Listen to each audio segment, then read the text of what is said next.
Ακούτε το πρώτο πρόγραμμα ραδιοφώνου του ΡΙΚ και την εκπομπή τα Σάββατα δεν έχουμε σχολείο. Στο μικρόφωνο ο Κυριάκος Παστίδης και είμαι πάρα πολύ χαρούμενος τώρα γιατί μαζί μας στο στούντιο έχουμε 3 υπέροχα παιδιά και 2 δασκάλες, επίσης υπέροχες. Από το Δημοτικό Σχολείο Ξυλοτύμπου, από το πρώτο Δημοτικό Σχολείο Ξυλοτύμπου. Τα παιδιά είναι εδώ με τις δασκάλες τους γιατί πραγματικά μας έχουν κάνει περήφανους στο εξωτερικό, αλλά και μας έχουν διδάξει τι θα πει πατρίδα, τι θα πει αγάπη προς την πατρίδα, αγάπη προς την παράδοση, σεβασμό στην ιστορία.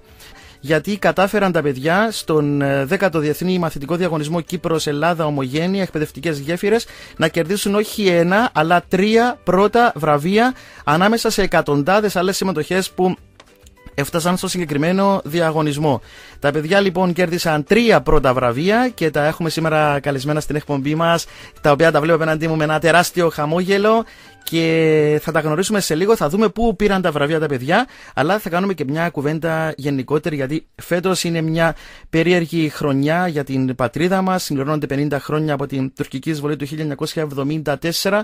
Πολλές δράσεις γίνονται στα σχολεία μας και νομίζω ήταν στα πλαίσια αυτών των δράσεων που το πρώτο Δημοτικό Σχολείο Ξυλοτύμπου πρωτοτύπησε και βραβεύτηκε στο εξωτερικό για αυτή την πατριωτική ευαισθησία, θα λέγα, των παιδιών. Όμως να πάμε πρώτα να μιλήσουμε με τη δασκάλα των παιδιών, την κυρία Ευαγγελία Αλεξοπούλου. Ευαγγελία μου, καλή σου μέρα. Ερχόμαστε έτσι εδώ κοντά στο μικρόφωνο. Η Ευαγγελία είναι μια πάρα πολύ καλή δασκάλα, να σας πω, γιατί την είχαμε ξανά φιλοξενήσει στην εκπομπή μας με ένα άλλο σχολείο που ήταν επίσης που έκαναν σπουδαία πράγματα. Οπότε είναι τυχερά τα παιδιά που σε έχουν δασκάλα τους. Ευαγγελία μου, ευχαριστώ πάρα πολύ για τα όμορφα σας λόγια. Ωραία, ευχαριστούμε πάρα πολύ για την πρόσκληση. Λίγο έτσι πιο κοντά, Ευαγγελία μου, στο μικρόφωνο. Ναι. Σας ευχαριστούμε πάρα πολύ για την πρόσκληση και τα παιδιά και εγώ είμαστε πάρα πολύ ενθουσιασμένοι. Είναι μεγάλη τιμή για το σχολείο μας, για την κοινότητα της Ξυλοτύμπου. Βασικά μπήκαμε στο χάρτη. Ναι, να πούμε και μια καλημέρα στη διευθύντρια του σχολείου, την κυρία Άννα Βασιλείου Κουζάρη, η οποία ήταν πάρα πολύ έτσι πρόθυμη για αυτή τη συνεργασία. Την ευχαριστούμε πάρα πολύ και είμαι σίγουρος ότι μας ακούει. Όπως και φαντάζομαι όλοι Ξυλοτύμπου μας ακούει τώρα. Όλοι Ξυλοτύμπου σας ακούει. Ωραία, καλημέρα στη Ξυλοτύμπου. Ευαγγελία μου, πες μας λίγα λόγια για αυτό το διαγωνισμό, γιατί ενδεχομένως κάποιοι να μην γνωρίζουν τι είναι. Λοιπόν, ο διαγωνισμός Κύπρος-Ελλάδα Ομογένεια εκπαιδευτικές γέφυρες εδώ και πάρα πολλά χρόνια προάγει τα κυπριακά ζητήματα, την κυπριακή ιστορία. Είναι διεθνής διαγωνισμός, δηλαδή εκτός από την Κύπρο και την Ελλάδα επεκτείνεται σε όλο τον κόσμο, όπου υπάρχουν στους Έλληνες. Ήταν μια πολύ ωραία εμπειρία. Λάβαμε μέρος και πέρσι, έτσι πιο δειλά. Φέτος όμως, επειδή είχαμε μια έτσι προϊστορία, κάναμε μια μεγαλύτερη προσπάθεια, θέλοντας να προωθήσουμε και το χωριό, την κοινότητα και το σχολείο μας. Πέστε μου, είσαστε Ξυλοτύμπου ή Ξυλοτύμπου? Όταν για οποιοδήποτε θέμα αφορά το σχολείο, το όνομα του σχολείου είναι Δημοτικό Σχολείο Ξυλοτύμπου Α.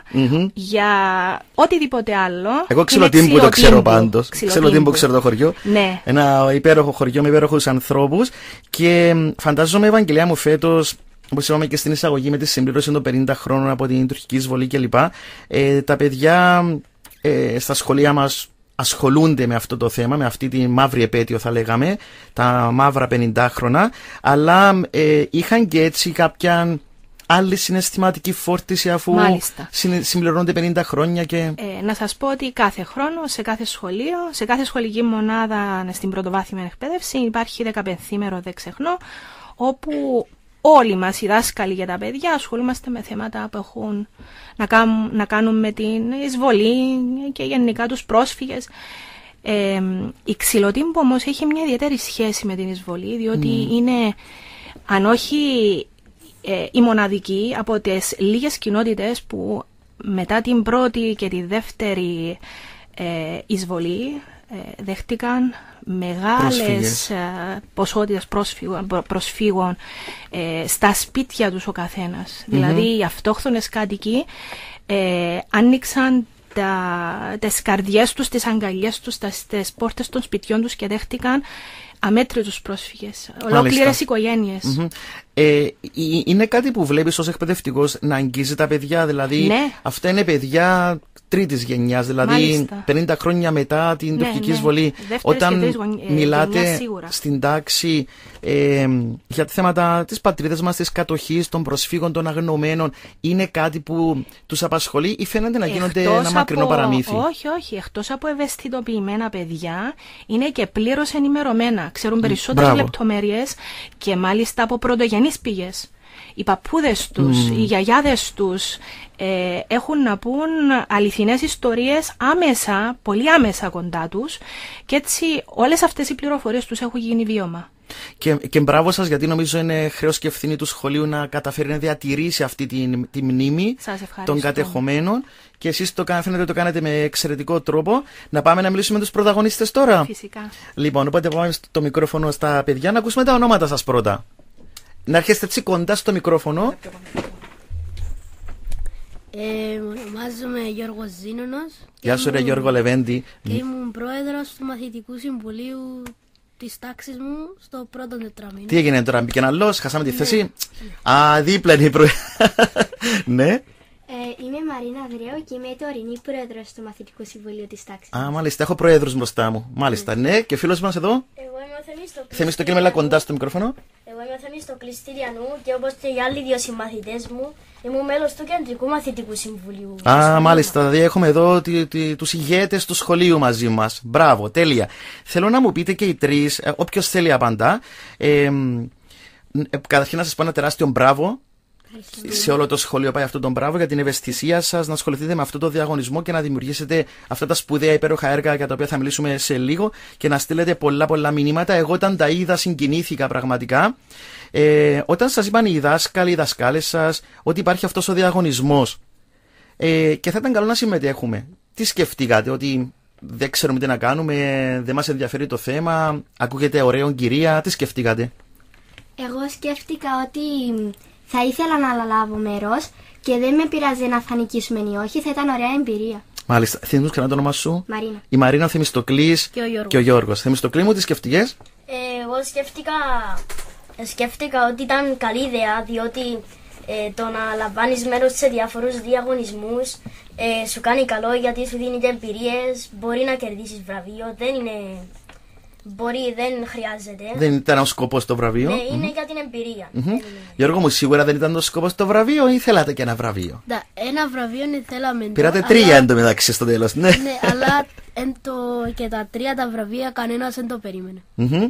Ωραία, πάμε να αρχίσουμε να παρουσιάζουμε αυτή τη σπουδαία δράση που κάνατε στο πρώτο Δημοτικό Σχολείο Ξελοτύμπου και να μιλήσουμε πρώτα για αυτό το παραμύθι. Ωραία, ποιος θα μας μιλήσει για το παραμύθι? Η Μαρίνα. Ναι. Μαρίνα μου, υποβλήθηκαν 32 παραμύθια στο διαγωνισμό και το δικό σας παραμύθι, Χαμένοι στη χώρα των Μπλουμιών, πήρε την πρώτη θέση. Ωραία, για να δούμε τώρα τι είναι αυτό το παραμύθι, ποια είναι η ιστορία που μας περιγράφει δηλαδή. Για ποιο πράγμα μιλάει το παραμύθι σας?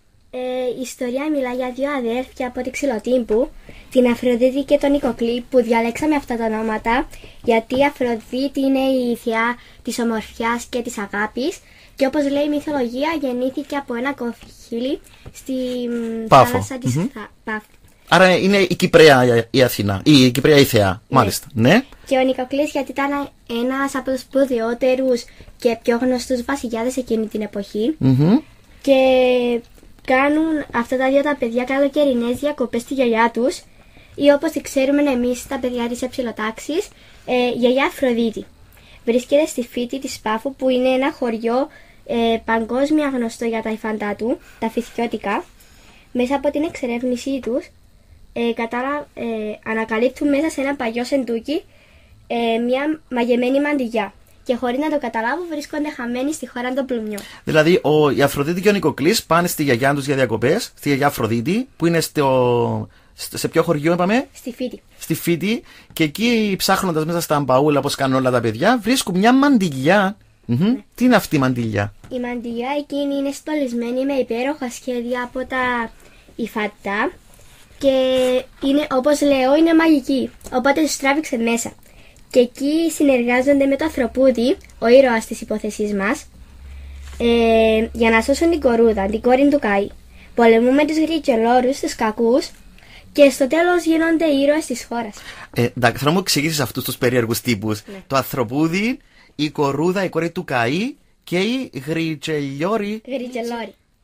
Τίποτα δεν ξέρω εγώ. Για εξηγήσε μας ποιο είναι το Ανθρωπούδι, ποια είναι η κορούδα, ποιος είναι ο Καΐς και ποιοι είναι οι Γρικελόροι. Όλα αυτά είναι σχέδια από τα Ιφαντά. Εννοείται εκείνο το μικρό, τη μικρή φιγούρα που βλέπουμε στα Φιθκιώτικα. Ναι.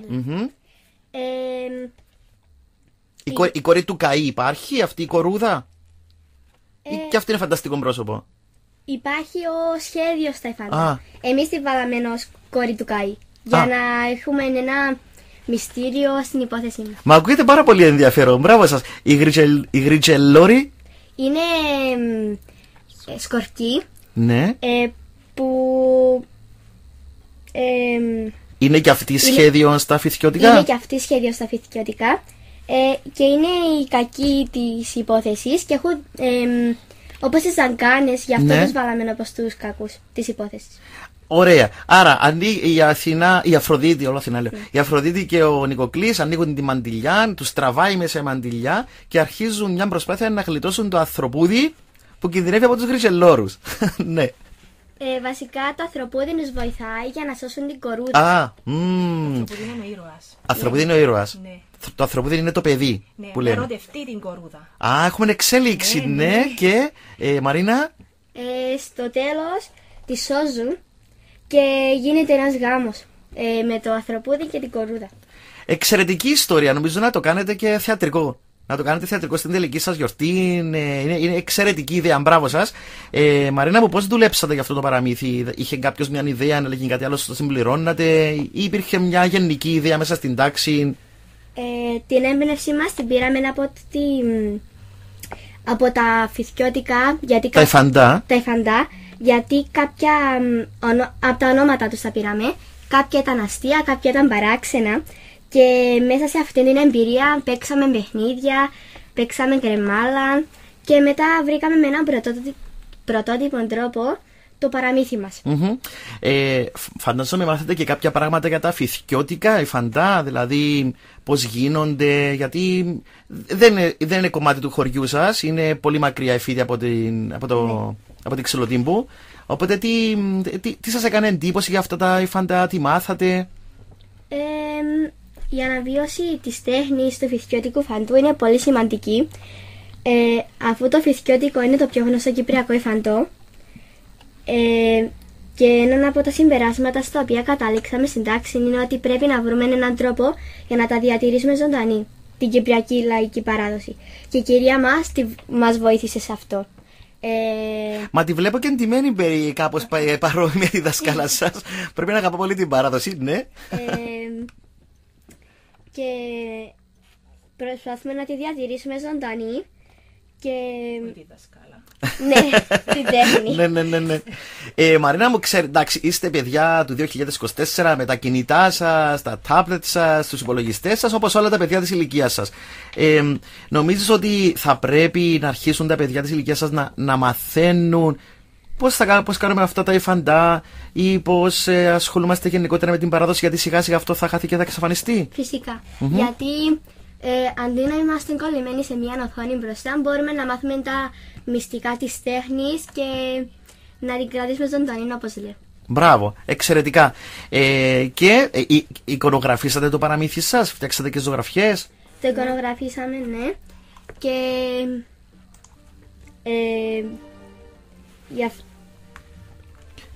ποιοι φτιάξατε ζωγραφιές?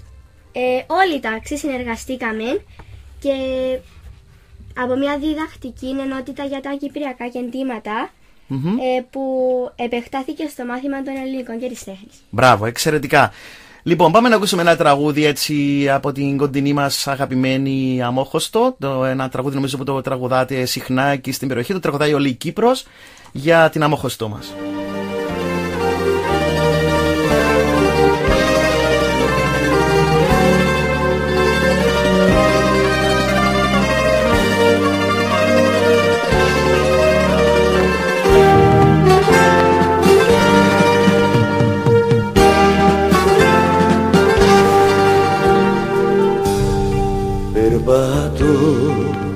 του δρόμου η άκρη είναι μακριά, θολωμένο δάκρυ εμαστάζει η καρδιά.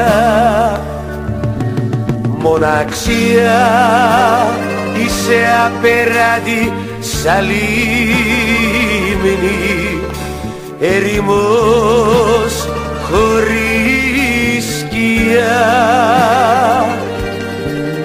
Μάνα εσύ έχεις τη λύπη, τη σιωπή για συντροφιά. Τραγουδάω για μια πόλη που έχω μέσα στην καρδιά. Τραγουδάω για μια κορή, κορή στην ακρογιαλιά.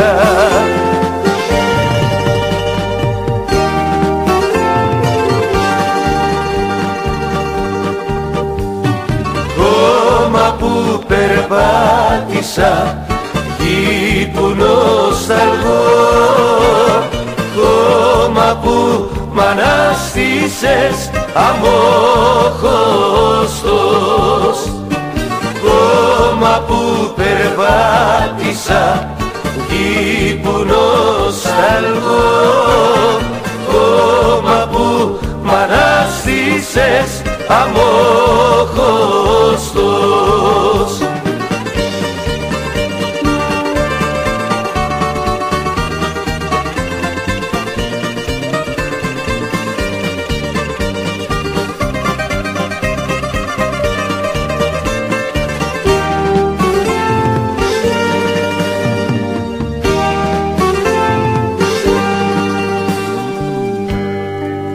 Τραγουδάω για μια πόλη που έχω μέσα στην καρδιά.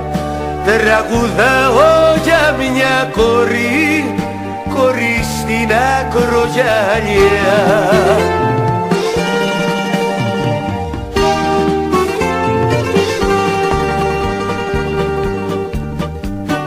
Κόμμα που περπάτησα, γη που νοσταλγώ, κόμμα που μ' ανάστησες αμόχωστος.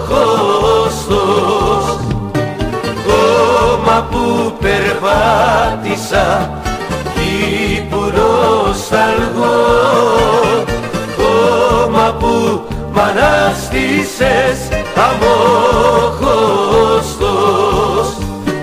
Κόμμα που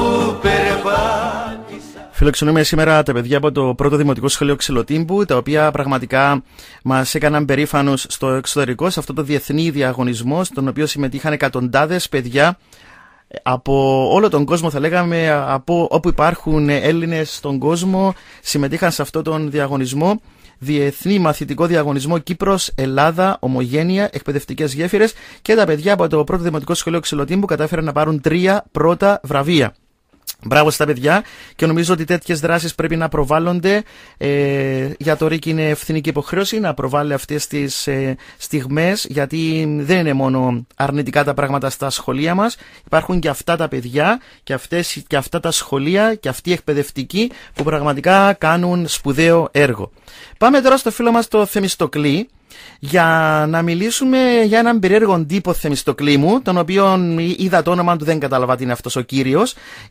Μιλάω για κάποιον Ξυλότυμπο το Σταυρόσχημα. Το Σταυρόσχημα εδώ το ξέρω, αλλά ο Ξυλότυμπος, να πούμε ότι υποβλήθηκαν 680 εικαστικά έργα στο διαγωνισμό. 680, ακούστε τον αριθμό, δεν είναι 2 και 3, 680 εικαστικά έργα, που ήταν ζωγραφιές, αφήσεις, σκίτσα, τρισδιάστατες κατασκευές κλπ. Και η τρισδιάστατη κατασκευή Ξυλότυμπος, ο Σταυρόσχημος από το πρώτο Δημοτικό Σχολείο Ξυλοτύμπου, εξασφάλισε την πρώτη θέση. Μπράβο, 1000 μπράβο. Να πούμε και συγχαρητήρια στη δασκάλα των παιδιών, την κυρία Έλενα Θεμιστού. Και πάμε, Θεμιστοκλή μου, να μας συστήσει αυτόν τον περίεργο φίλο σας, το Ξυλότυμπο, το Σταυρόσχημο. Ποιος είναι αυτός? Ήταν έναν τρισδιάστατο Ήταν μια κατασκευή τρισδιάστατη, που ήταν το όνομα του ξυλότυμπος ο Σταυρόσχημος. Τη φτιάξαμε συνεργατικά μες στα πλαίσια του μαθήματος της τέχνης, μαζί με την κυρία Έλενα Θεμιστού, που μας κάνει τέχνη. Καλή δασκάλα, κυρία Έλενα Θεμιστού. Ναι. Μάλιστα, ναι. Ναι, είναι εδώ μαζί μας η κυρία Έλενα Θεμιστού. Καλημέρα, Έλενα μου. Ναι, Θεμιστοκλή μου, πώς το φτιάξετε αυτόν το ξυλότυμπο? Αποτελείται από ένα ξύλινο σκελετό επενδυμένο με εφημερίδες, χαρτοτενία και ιατρικές γάζες. Η ανάγλυφη υφυπέτρα δημιουργήθηκε με το υλικό PowerTex. Τι είναι αυτό το υλικό? Που κάνει να έχει υφή πέτρας. Μοιάζει το σταυρόσχημα, μοιάζει με πέτρινο, δηλαδή βάλετε αυτό το υλικό, ναι. Όσον αφορά τη διακόσμηση, είναι εντυμένο με έναν πολύχρωμο γυλαίκον, φτιαγμένο με 20 φαντά που φτιάξαμε πάνω σε μικρούς ξύλινους αργαλιούς, ο κάθε συμμαθητής και κάθε συμμαθήτριά μου στην τάξη. Για πες μας λίγο αυτό, πώς τα φτιάξατε, πού βρήκατε τους αργαλιούς αυτούς? Τα παραγγείλαν οι δασκάλες μας για να μπορέσουμε να φτιάξουμε εμείς τους δικούς μας αργαλιούς. Και φτιάξατε δηλαδή η φαντά στον αργαλιό όπως είναι τα κανονικά κυπριακά παραδοσιακά η φαντά? Ναι. Μπράβο, φτιάξες κι εσύ? Έφτιαξα, ναι. Να σου πω, είχαν πρόβλημα τα αγόρια ότι μπορεί να είναι κάτι κοριτσίστικο ή τους άρεσε αυτό το πράγμα? Τους άρεσε. Τους άρεσε. Τι χρώματα επέλεξες εσύ για το δικό σου υφαντό? Μπορεί να φανεί λίγο αστείο, αλλά εγώ έπιασα το πράσινο και το κίτρινο, διότι είναι η ομάδα μου η ΑΕΚ. Ναι, ο ξυλότυμπος πρέπει να είναι κάποιας ομάδας. Ναι. Φαντάζομαι όλα τα αγόρια επέλεξαν τα χρώματα των ομάδων τους. Εντάξει, παραπάνω, ναι. Και είναι μεγάλος αυτός ο ξυλότυμπος? Είναι περίπου 1 μέτρο σε ύψος. Είμαστε πιο ψηλοί του. Δηλαδή μοιάζει με έναν παιδί πρώτης τάξης, για παράδειγμα. Ναι, κάπως, ναι. Και γιατί το όνομα ξυλότυμπος? Που τη ξυλότυμπο την... Ναι, το χωριό σας. Το χωριό μας. Γιατί επιλέξατε το σταυρόσχημο ειδόλιο να το κάνετε ξυλότυμπο? Ψάχναμε να βρούμε και κάτι άλλο να πάρουμε, για μην βρούμε ένα με 2 πράγματα να πάρουμε. Ήταν παραδοσιακό της Κύπρου και το βρήκαμε και το φτιάξαμε, ναι, σε πιο μεγάλο. Το σταυρόσχημο ειδόλιο είναι από τα... Να σου δείξω και κάτι που έχω εγώ. Ναι. Ακόμα και εδώ στα κλειδιά μου έχω ένα σταυρόσχημο ειδόλιο. Νομίζω είναι από τα πιο χαρακτηριστικά κομμάτια της κυπριακής ιστορίας. Το σταυρόσχημο ειδόλιο το συναντάμε παντού και είναι και πάρα πολύ όμορφο. Και αυτόν κρατά και μια τσάντα, νομίζω. Το σταυρόσχημο ειδόλιο έχει, ναι, μια... Κρατά μια τσάντα η οποία είναι με κουκούλια μεταξοσκόλικα. Μια τεχνική που χρησιμοποιούσαν πιο παλιά οι γυναίκες για να διακοσμήσουν κάδρα και εργόχειρα. Το κάνατε εσείς αυτή τη τσάντα? Τα κάναμε εμείς. Μπράβο, δηλαδή αναβιώσατε, ξαναφέρατε στο σήμερα πράγματα, παραδόσεις και τη λαογραφία πολύ παλαιότερων χρόνων. Ναι. Κάνατε φυθιώτικα, μας είπε η Μαρίνα, φάνατε στον αργαλιό, φτιάξατε αυτό με τα κουκούλια και είδα στη φωτογραφία που δημοσιεύσατε υπάρχει και έναν κολότσιν, ή κάνω λάθος? Ναι, δηλαδή αποξηραμένο κολοκύθι, διακοσμημένο με μοτίβα. Αυτό ποιος το έκανε? Το κάναμε στην τάξη, μας βοήθησε και η δασκάλα. Πάντα βοηθούν οι δάσκαλοι. Οι δάσκαλοι είναι πολύ καλοί σε αυτά τα πράγματα. Και Θεμιστοκλή μου, τι σου άρεσε περισσότερο από αυτή τη διαδικασία όλη? Παραπάνω μου άρεσε που κάναμε την υφή της πέτρας με το PowerTex. Όταν είδες το τελικό αποτέλεσμα, ενθουσιάστηκες ή? Ναι, ήταν πολύ ωραίο. Ήταν πολύ ωραίο. Ήσουν σίγουρος ότι θα κερδίσατε το βραβείο? Σίγουρος δεν το ξέρα, επειδή δεν ξέραμε τα άλλα τα τρισδιάστατα. Πάντως ήταν αρκετά πολύ ωραίο στο τέλος που το είδαμε. Μάλιστα. Άρα πήρατε ένα ξύλινο σκελετό, ένα σταυρό ξύλινο ας πούμε, τον επενδύσατε με εφημερίδες, γάζες και αυτό το περίεργο πράγμα το PowerTex, ναι, και φτιάξατε τη διακόσμηση κλπ. Αυτό δεν φτιάξαν τα παιδιά της πέμπτης ταξής? Ναι. Πέρσι έγιναν αυτά ή φέτος? Φέτος. Εσύ σε πέμπτη ή έκτη? Πέμπτη. Και έναν κολότσι, έναν υφαντόν και μια τσάντα από κουκούλια με τα ξοσκόλικα. Μπράβο. Όταν σας είπε η δασκάλα, σας το δει η κυρία Θεμιστού ότι πήρατε το πρώτο βραβείο, για πες μου έτσι τι έγινε στην ταξί. Δεν είναι η δάσκαλα, η κυρία Ελένα που μας το είπε, ήταν η... Χάσαμε κυρία Ελένα, ναι. Ήταν η διευθύντρια, η κυρία Άννα Κοζαρή. Ωραία, μπαίνει στην τάξη η κυρία Άννα Κουζαρή και σας λέει, παιδιά, πήραμε το πρώτο βραβείο. Πώς αντιδράσατε, Θεμιστοκλή? Ήταν πολύ συγκινητικό και για εμάς και για τους γονείς που βρίσκονταν εκεί. Και κάμε σας κανένα δρόμο, κυρία Άννα, για τη βράβευσή σας? Μια εκδρομή να ζητήσουμε τώρα που μας ακούει. Λοιπόν, κυρία Άννα, μια εκδρομή στα παιδιά για τη βράβευσή τους, νομίζω τους αξίζει. Ωραία, πάμε να ακούσουμε ακόμα ένα τραγούδι για την Κύπρο μας, παιδιά, και συνεχίζουμε με την τρίτη βράβευσή σας.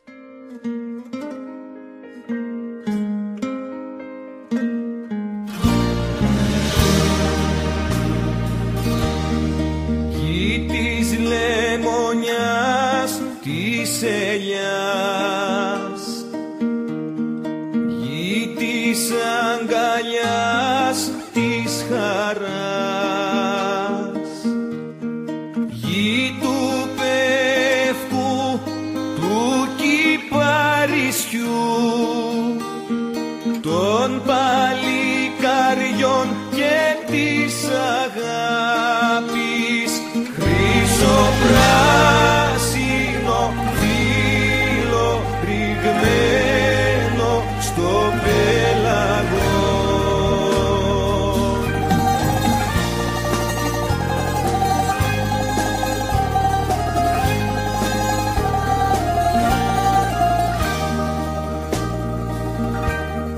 Γη του ξεραμένου λιβαδιού, γη της πικραμένης Παναγιάς, γη του λιβαδικού χαμού, τα αγριού καιρού των ηφαιστείων, χρυσοπράσινο φύλλο ρηγμένο στο πέλαγο.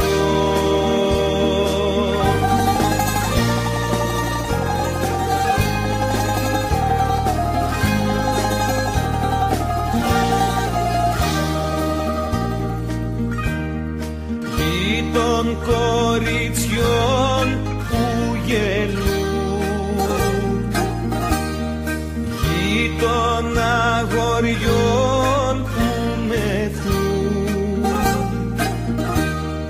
γη του μύρου του χαιρετισμού, Κύπρος της αγάπης και του ονείρου, χρυσοπράσινο φύλλο ρηγμένο στο πέλαγο.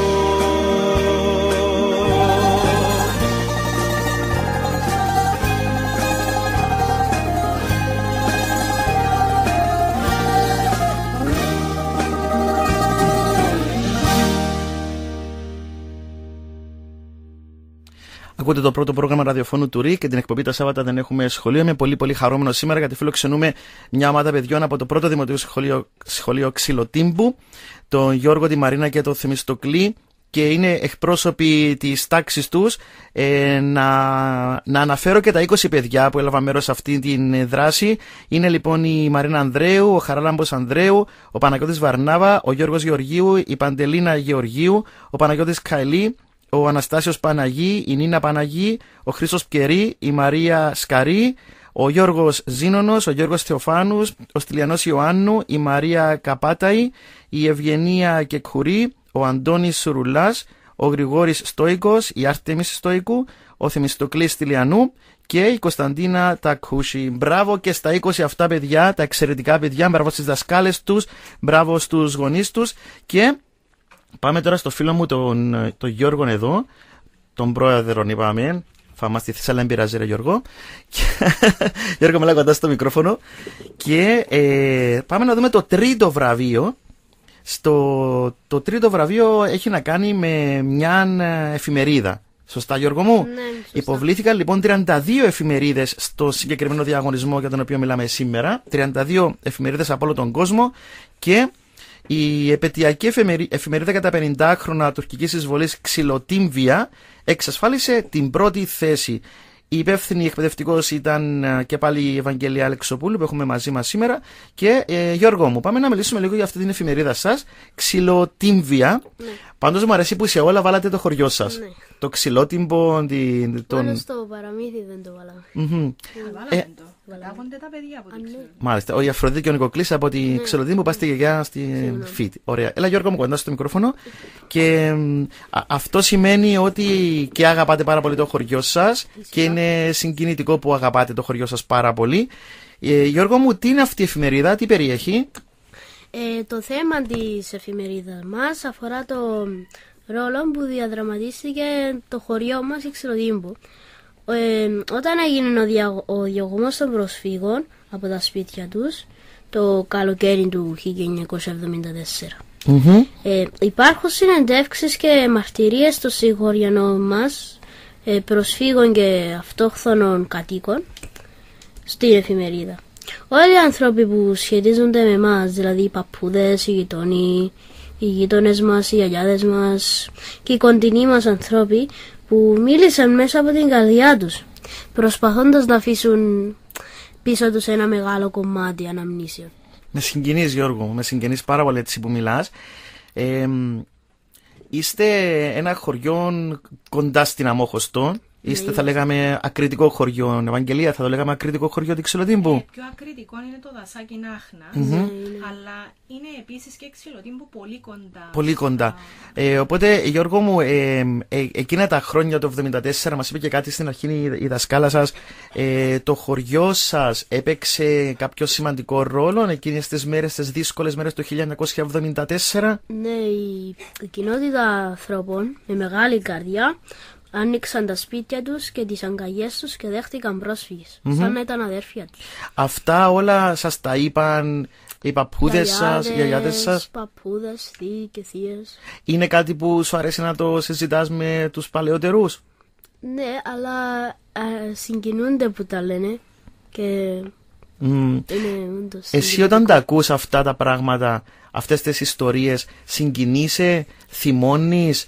Όχι, θυμώνω, συγκινούμε λίγο και είναι όντως συγκινητικό να ακούεις πράγματα που έγιναν πριν 50 χρόνια και ακόμα υπάρχουν αυτά τα πράγματα. Στη εφημερίδα σας υπάρχουν και κάποιες φωτογραφίες. Υπάρχουν φωτογραφίες από παππούδες, γιαγιάδες, σπίτια, το σχολείο μας. Πού τις βρήκατε αυτές τις φωτογραφίες? Μας τις δώσανε παππούδες, γιαγιάδες. Άρα για αυτή την εφημερίδα δούλεψε όλο το χωριό, μάλλον. Ναι, δούλεψαν πάρα πολύ για αυτή την εφημερίδα. Ρίξαμε πολύ κόπο. Ναι.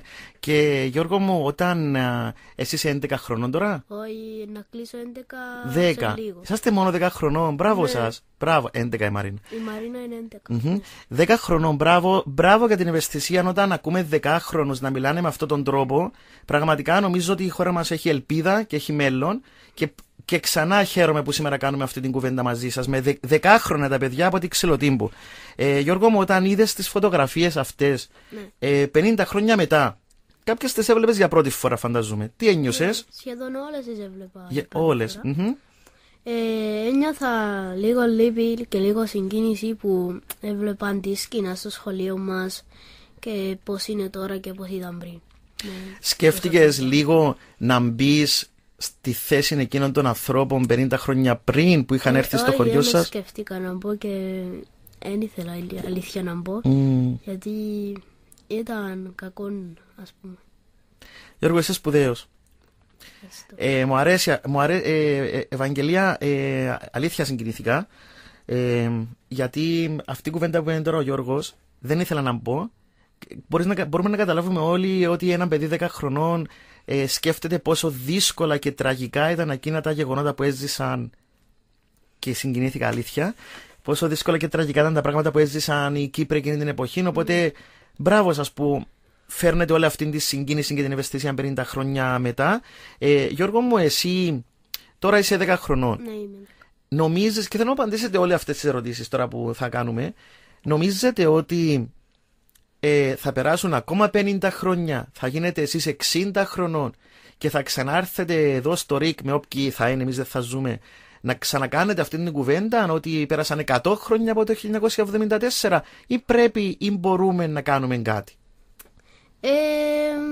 Νομίζω να περάσουν 60 χρόνια, αλλά δυστυχώς να περάσουν μάλλον. Εγώ είμαι αισιόδοξος, δηλαδή ότι δύσκολα θα αλλάξουν τα πράγματα. Ναι, αλλά ελπίζω μια μέρα να γίνει η ελευθερία στην Κύπρο μας και να είμαστε όλοι ελεύθεροι και όλοι τις αγκαλιές μας. Μπράβο.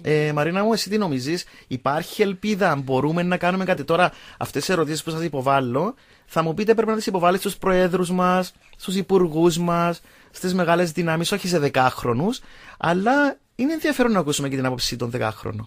Εγώ θα ήθελα μετά από 60 χρόνια να βρισκόμαστε εδώ και να μιλάμε για το πώς ελευθερώθηκε η Κύπρος πριν 50-60 χρόνια.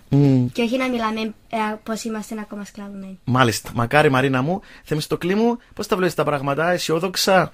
Εντάξει, είναι λίγο δύσκολα επειδή για να με πιο υπερβολικά πιο μεγάλη χώρα η Τουρκία, για να μπορέσουμε με τις δυνάμεις μας εμείς να όλοι ελεύθεροι. Να κάνουμε πόλεμο για παράδειγμα, αλλά... Εντάξει, μπορεί κάποιον κομμάτι να το πιάσουμε. Όλοι είναι λίγο δύσκολο. Όταν, Θεμιστοκλή, όταν μιλάτε στο σχολείο για αυτά τα θέματα, είναι κάτι που το θεωρείς ότι είναι πολύ μακρινό, ότι εντάξει κυρία, περάσαν 50 χρόνια, ας συζητήσουμε κάτι άλλο, ή είναι κάτι που σας ενδιαφέρει? Όχι, ενδιαφέρει μας επειδή εμείς δεν τα ζήσαμε, άρα δεν μπορούμε να τα μάθουμε. Άρα είναι καλό να συζητούμε για να τα μάθουμε και εμείς όλα. Μαρίνα μου, όταν μιλάτε στο σχολείο και λέει δασκάλα, θα κάνουμε τώρα για το δεν ξεχνώ, θα μιλήσουμε για την Κερίνια, για την Αμόχωστο, για τη Μόρφου, θα μιλήσουμε για ένα χωριό, για αυτές τις παραδόσεις που ασχοληθήκατε κι εσείς. Πώς σου φαίνονται αυτά τα πράγματα? Πολύ μακρινά και αδιάφορα, ανιαρά? Ακριβώς το αντίθετο. Θέλω να μάθω και θέλω ακόμα να μαθαίνω τα πράγματα πώς γίνονται και σε άλλα χωριά. Τι νομίζεις, μπορούμε να ζήσουμε μαζί? Δηλαδή αν υπάρξει μια λύση και αύριο σας πούνε ότι ξέρετε στα σχολεία μας θα υπάρχουν και Ελληνοκύπροι και Τουρκοκύπροι, γιατί βρέθηκε μια λύση, λύνεται το πρόβλημα, φεύγουν ο στρατός των Τούρκων από τη χώρα μας, αλλά θα πρέπει να ζήσουμε μαζί οι δύο κοινότητες. Οπότε θα μπει στην τάξη σου, Μαρίνα μου, και θα έχεις ακόμα 10 συμμαθήτριες ή συμμαθητές Τουρκοκύπριους. Πώς θα τους αντιμετωπίσεις? Όπως αντιμετωπίζω και τους συμμαθητές μας, δηλαδή δεν έχει καμιά διαφορά από ποια χώρα, από ποιον οικισμό είσαι, είσαι πάλι φίλος μου και άνθρωπος. Δεν έχει το ότι κάποιοι θα πούν μα οι πρόγονοι του σε κάναν πόλεμο και πήραν τα κατεχόμενα μας κλπ, θα σε ενοχλούσε, θα σε επηρέαζε μάλλον? Λίγο, αλλά δεν θα μου άλλαζε την όψη που θα έβλεπα εκείνον τον άνθρωπο. Μπράβο, χαίρομαι πάρα πολύ. Αυτή η κουβέντα που κάνω μαζί σας, παιδιά, είναι σπουδαία. Για να επαναλάβουμε στους ακροατές μας ότι μαζί μας έχουμε 10χρονα παιδιά από το πρώτο δημοτικό σχολείο Ξυλοτύμπου και μακάρι αυτές οι απόψεις που έχουν τα 10χρονα παιδιά να τις είχαν και οι μεγαλύτεροι και οι ηγέτες μας και όλοι αυτοί που έχουν ευθύνη για την κατάσταση της χώρας μας. Γιώργο μου, εσύ, εάν βρεθεί μια λύση και θα πρέπει να ζήσουμε μαζί, να έχεις ίσως μια τουρκοκύπρια δασκάλα, να έχεις τουρκοκύπριους μαθητές κλπ. Πώς θα το αντιμετωπίσεις? Ακούστε, εμένα δεν θα με πείραζε καθόλου το ότι εκείνοι δεν έκαναν κάτι και το απλά έκαναν οι παππούδες τους τι είναι να κάνουν. Εμένα δεν με πειράζει ότι εκείνα τα παιδάκια δεν θα φταίουν σε κάτι. Και εγώ να ήμουν φίλος με κάποιους. Μάλιστα. Ευαγγελία και Ελένα, μέσα από την απλότητα που απαντούν τα παιδιά και την ειλικρίνεια τους, νομίζω περνάει όλο αυτό το οικοδόμημα της κυπριακής εκπαίδευσης και σήμερα νομίζω αποδεικνύεται στους ακροατές μας ότι μεγαλώνουμε σπουδαίες γενιές και ότι γίνεται εξαιρετική δουλειά στα σχολεία μας. Η Μαρίνα ήθελε να ευχαριστήσει κάποιους, μου είπε.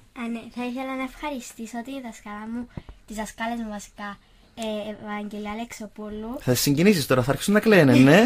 Να Θεμιστού και την κυρία Άννα που είναι η διευθύντριά μας, γιατί χωρίς αυτές δεν θα ήμασταν αυτή τη στιγμή τώρα εδώ να σας μιλάμε. Μάλιστα. Γιώργο μου, όταν σας ανακοινώσε η κυρία Άννα το βραβείο, τι έγινε μέσα στην τάξη? Εγώ εκείνη την ημέρα δεν ήμουν στην τάξη, αλλά ήμουν στη γιορτή το οποίο της 25ης. Όταν το έμαθες τέλος πάντων τι έγινε? Όταν το μάθαμε εκείνο Τα 3 βραβεία. Τα 3 βραβεία ήμασταν πολύ χαρούμενοι. Φωνάζαμε όλη μέρα. Μάλιστα. Εγώ επαναλαμβάνω στην κυρία Νάννα Κουζάρη ότι πρέπει να τιμήσουμε τα παιδιά με μια εκδρομή Θεμιστοκλή μου και με φαγητό. Είπαμε να τα κανονίσουμε. Ωραία. Θεμιστοκλή μου, εσύ θέλεις να ευχαριστήσεις κάποιους? Όλους τους δασκάλους, γιατί όλοι ευθύνονται για τα βραβεία. Ναι. Μπράβο. Οπότε να περιμένουμε, είσαστε εμπέπτυαξη, να περιμένουμε και του χρόνου το Δημοτικό Σχολείο Ξυλοτύμπου, το πρώτο Δημοτικό Σχολείο Ξυλοτύμπου να μας ενθουσιάσει με τις συμμετοχές του. Ελπίζουμε πως ναι. Ωραία, και εμείς ελπίζουμε πως ναι. Ακόμα μια φορά 1000 μπράβο στα παιδιά. Λοιπόν, σήμερα να δώσουμε το λόγο στην Ευαγγελία, την Ευαγγελία Αλεξοπούλου, τη δασκάλα των παιδιών. Και η Έλενα Θεμιστού είναι μαζί μας, αλλά είναι λίγο πιο ντροπαλή η κυρία Έλενα. Οπότε, Ευαγγελία μου, εγώ πραγματικά χάρηκα αυτή την κουβέντα με τα παιδιά από την Ξυλοτύμπου. Είστε σε μια περιοχή που έρχεστε σε επαφή και με τους απέναντι, ακούν τα παιδιά πολλά πράγματα, είναι έντονες οι μνήμες στην περιοχή σας. Των 50 χρόνων, όπως μας είπε και ο Γιώργος, όλων των χωριών είχε φωτογραφίες και είχε εμπειρίες και μνήμες από αυτή την κατάσταση. Εσύ έτσι πώς νιώθεις τώρα που άκουσες τα παιδιά που μίλησαν στο ραδιόφωνο και εξέφρασαν αυτές τις απόψεις? Τα παιδιά μας είναι το μέλλον αυτού του τόπου. Οι φωνές τους τώρα ακούγονται αθώες. Η ευχή μου είναι να μείνουν αθώες, να αφήσουν να διατηρήσουν την παιδικότητα τους όσα περισσότερα χρόνια γίνεται. Είναι η ελπίδα αυτού του τόπου, οι νέοι μας, τα παιδιά μας, αυτοί που θα βγάλουν την χώρα μας πολύ δύσκολες καταστάσεις, πιστεύω. Υπάρχει αγνότητα, υπάρχει ενσυναίσθηση, υπάρχει δουλειά και καλό είναι οι φωνές τους να ακούγονται συχνά. Μάλιστα. Ο κοινοτάρχης του χωριού σας τίμησε? Εγώ θα σας κανονίσω σήμερα. Ακόμα. Φιλοδοξούμε ότι θα μας τιμήσει. Ωραία. Κύριε κοινοτάρχα, πρέπει να τιμήσετε τα παιδιά του σχολείου σας, γιατί έκαναν περήφανη την κοινότητα παντού. Λοιπόν, παιδιά, σας ευχαριστώ πάρα πολύ, αλλά πριν σας αποχαιρετήσω, επειδή μου ήρθατε λίγο εξωγήινα αντιμένοι με σηματάκια της NASA. Δηλαδή, πήγαινε ο Ξυλότυμπος στο φεγγάρι, τι έγινε, Θεμιστοκλή? Φέτος η τάξη μας έχει θέμα το διάστημα και έτσι η δασκάλα μας αγόρασε διάφορα σήματα ή άλλα πράγματα για να τιμήσουμε εμείς το διάστημα. Ωραία. Είδατε προχθές την έκλειψη ηλίου που ήταν ένα σημαντικό... Ναι. Ωραία. Οπότε όταν τελειώσετε από αυτό το πρόγραμμα, Ευαγγελία μου, θα είμαστε εδώ να μας παρουσιάσετε ό,τι ενδιαφέρον θέλετε που έχει σχέση με το διάστημα, γιατί μας αρέσει πάρα πολύ το διάστημα και είναι κάτι που μας εντυπωσιάζει όλους. Να σας ευχαριστήσουμε ξανά. Εγώ ευχαριστώ. Ήταν μεγάλη τιμή για μας. Να είστε πάντα καλά. Ευχαριστώ πάρα πολύ. Θα ακούσουμε ένα τραγούδι που μιλάει για το σπίτι μου και ελπίζουμε με την ευχή όλοι οι πρόσφυγες να έχουν την ευκαιρία να επιστρέψουν στο σπίτι τους όπως πρέπει, να βάλουν το κλειδί στην κλειδαριά, όπως λέει το τραγούδι μας, για να αναπαυτεί η ψυχή τους. Ευχαριστούμε πάρα πολύ τα παιδιά από το πρώτο Δημοτικό Σχολείο Ξυλοτύμπου, τις δασκάλες, τη διευθύντρια. 1000 συγχαρητήρια, παιδιά, για τα 3 βραβεία που μας κάνατε περήφανους σε όλο τον κόσμο. Μπράβο σας, να είστε πάντα καλά. Συγχαρητήρια στο πρώτο Δημοτικό Σχολείο Ξυλοτύμπου, ένα εξαιρετικό σχολείο. Ευχαριστούμε. Να είστε καλά, ευχαριστώ παιδιά. Πολύ. Ευχαριστούμε.